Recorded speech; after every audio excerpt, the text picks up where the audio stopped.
Al Noor Channel presents. नहरवान की लड़ाई के बाद सैयदना अली का इरादा शाम पर हमला करने का था। उन्होंने जंग की तैयारियां शुरू कर दी थी, लेकिन दूसरी तरफ खारजियों ने साजिश तैयार की कि अली, मुआविया और अम्र बिन आस तीनों को कत्ल कर दिया जाए। उनके ख्याल में अमन इसी सूरत में कायम हो सकता था। चुनाचे इस काम के लिए 3 आदमी मुकर्रर हुए। अब्दुर्रहमान बिन मुलजम ने अली को, बरक बिन अब्दुल्लाह ने अमीर मुआविया को और अम्र बिन बकर ने अम्र बिन आस को शहीद करने का जिम्मा लिया।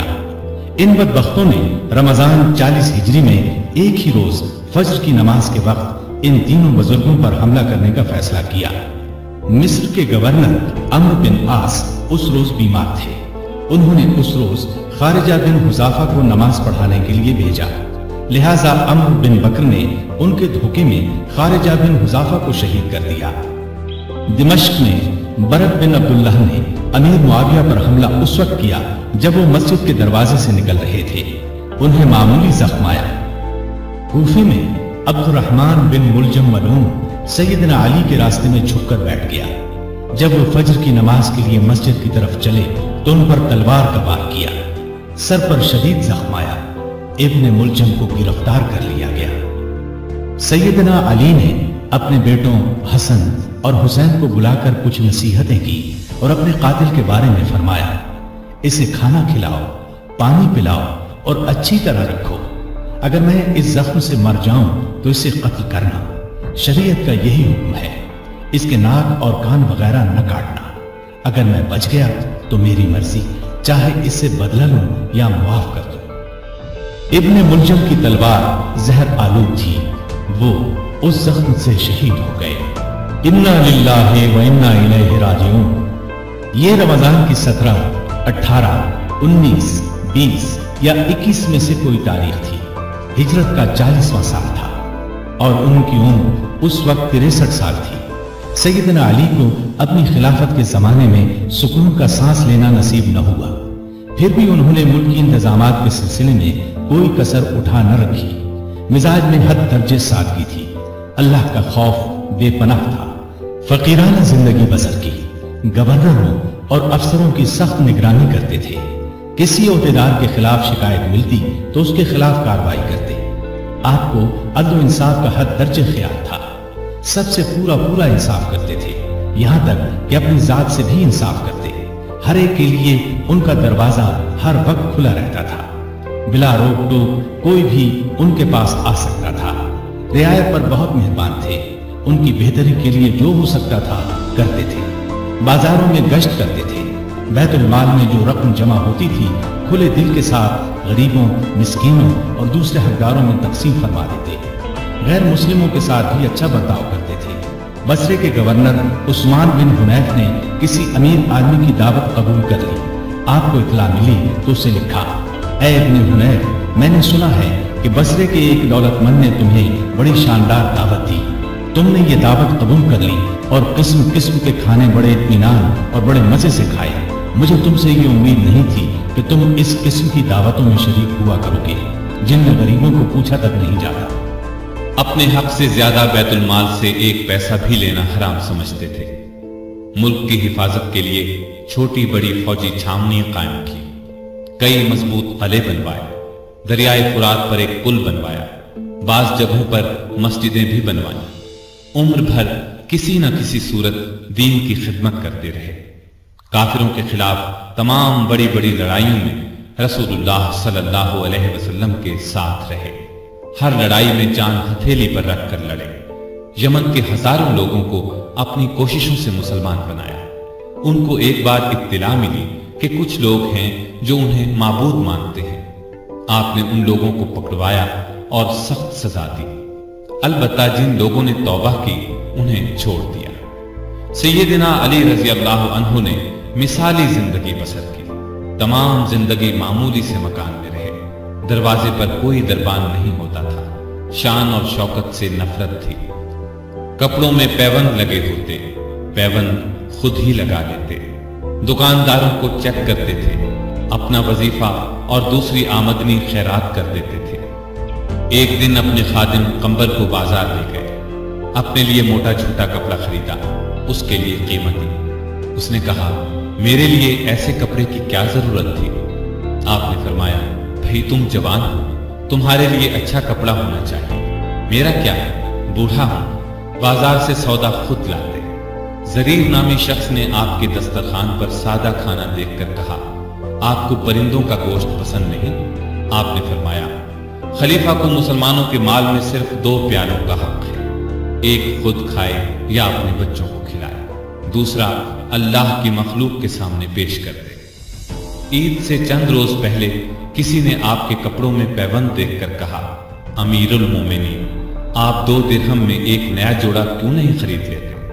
आपने फरमाया, मुझे शर्म आती है कि मैं नए कपड़े पहनूं और कूफे में हजारों आदमियों ने पुराने कपड़े पहन रखे हो। कहीं से माल आता तो तमाम का तमाम तकसीम कर देते, उसमें से अपने लिए कोई खास चीज लेते, न रिश्तेदारों को उनके हिस्से से ज्यादा देते। एक मर्तबा आपकी जिराह गुम हो गई। चंद दिन बाद वो जिराह एक यहूदी के पास नजर आई। आपने उससे कहा, ये जिराह मेरी है, तुम्हारे पास कहां से आ गई?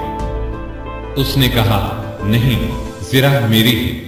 सैयदना अली रजी अल्लाह अन्हु अमीरुल मोमिनीन थे, चाहते तो उससे जबरदस्ती ले सकते थे, लेकिन उन्होंने ऐसा नहीं किया। मामला कूफे के काजी शुरह की अदालत में ले गए। काजी साहब ने आपका दावा सुना, यहूदी का जवाब सुना, फिर अली से कहा, अपने गवाह लाइए। उन्होंने फरमाया, मेरा बेटा हसन और गुलाम कंबर इस बात के गवाह है कि जिराह मेरी है, उनकी गवाही ले लें। काजी साहब ने कहा, बेटे की बाप के हक में और गुलाम की आका के हक में गवाही कबूल नहीं की जा सकती। इस पर सैयदना अली ने फरमाया, अजीब बात है, आप हसन की गवाही कबूल नहीं करते। क्या आपको मालूम नहीं है कि रसूलुल्लाह सल्लल्लाहु अलैहि वसल्लम ने हसन और हुसैन को जन्नत के जवानों के सरदार फरमाया है? काजी साहब ने कहा, मुझे ये बात मालूम है, लेकिन मैं हसन की गवाही नहीं लूंगा। अगर किसी के रुतबे को देखकर फैसला देना होता तो आपका ये फरमाना ही काफी था कि जिराह मेरी है। ये सुनकर अली ने खुश होकर फरमाया, मुझे आपका फैसला मंजूर है, ये जिराह यहूदी के पास ही रहेगी। उनकी बात सुनकर यहूदी पुकार उठा। काजी साहब ने जो फैसला दिया और अली ने जिस तरह इस फैसले को माना, उससे मुझे यकीन हो गया कि आपका दीन सच्चा है, ये जिराह वाकई अली रजी अल्लाह अन्हु की है।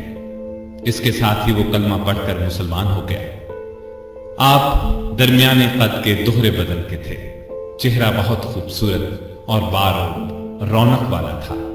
खैबर की लड़ाई के मौके पर रसूलुल्लाह सल्लल्लाहु अलैहि वसल्लम ने आपको दुआ दी थी, ऐ अल्लाह, अली से गर्मी सर्दी का असर दूर कर दे। इस दुआ का ये असर था कि आप हर मौसम में हर तरह का कपड़ा पहन लेते थे। जरूरत के वक्त आप मेहनत मजदूरी कर लेते थे।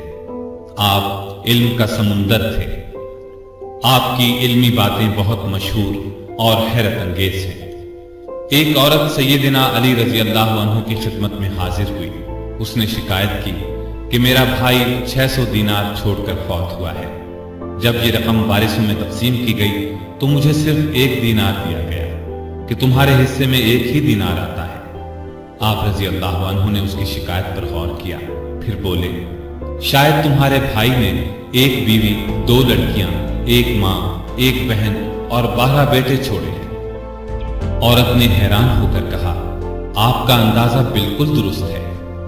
इस पर सैयदना अली रजी अल्लाह अन्हु ने फरमाया, तब तुम्हारे हिस्से में 1 ही दीनार आता है। सैयदना अली दिन रात का ज्यादा हिस्सा अल्लाह की इबादत में गुजारते थे।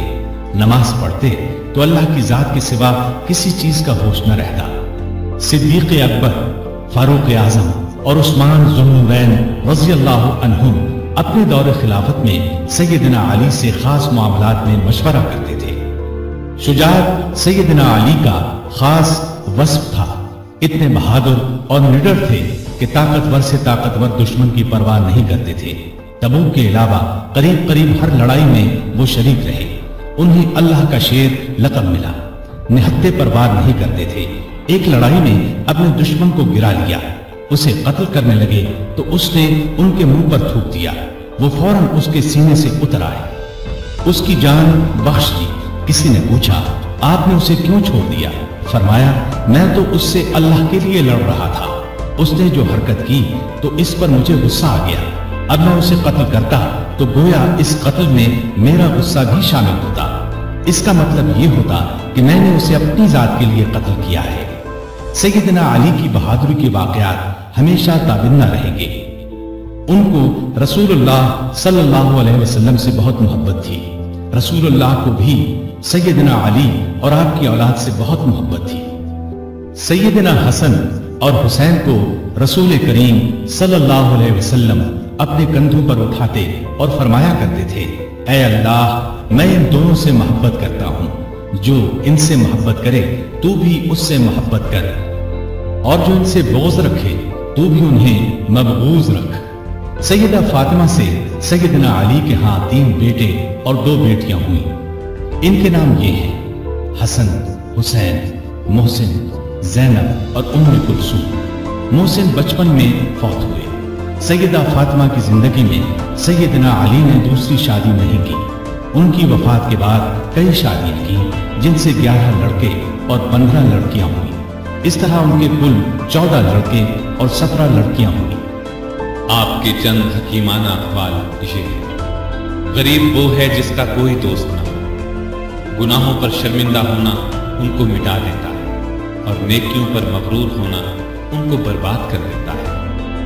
علم مال سے بہتر ہے، اس لیے کہ علم تمہاری حفاظت کرتا ہے، جبکہ مال کی حفاظت تمہیں کرنا پڑتی ہے۔ جو چیز نہ آتی ہو اس کے سیکھنے میں شرم نہ کرو۔ کسی سوال کا جواب نہ آتا ہو تو یہ کہنے میں نہ شرماؤ کہ میں نہیں جانتا۔ سخاوت وہ ہے جو مانگنے سے پہلے ہو، معاف کر دینا بہت اچھا انتقام ہے۔ مصیبت میں گھبرانا سب سے بڑی مصیبت ہے۔ لالچ سے کچھ روزی بڑھ نہیں جاتی، لیکن انسان کی قدر گھٹ جاتی ہے۔ بات کہنے والے کو نہ دیکھو بلکہ بات کو دیکھو۔ نیکی کی کوئی قدر کرے نہ کرے، تم نیکی کیے جاؤ۔ سخت ترین گناہ وہ ہے جو کرنے والے کے نزدیک معمولی ہو۔ مصیبتوں کا مقابلہ صبر سے کرو اور نعمتوں کی حفاظت شکر سے کرو۔ اللہ تعالیٰ ان پر اپنی رحمتیں نازل فرمائے، آمین۔ Click on subscribe button and press the bell icon so you don't miss any updates.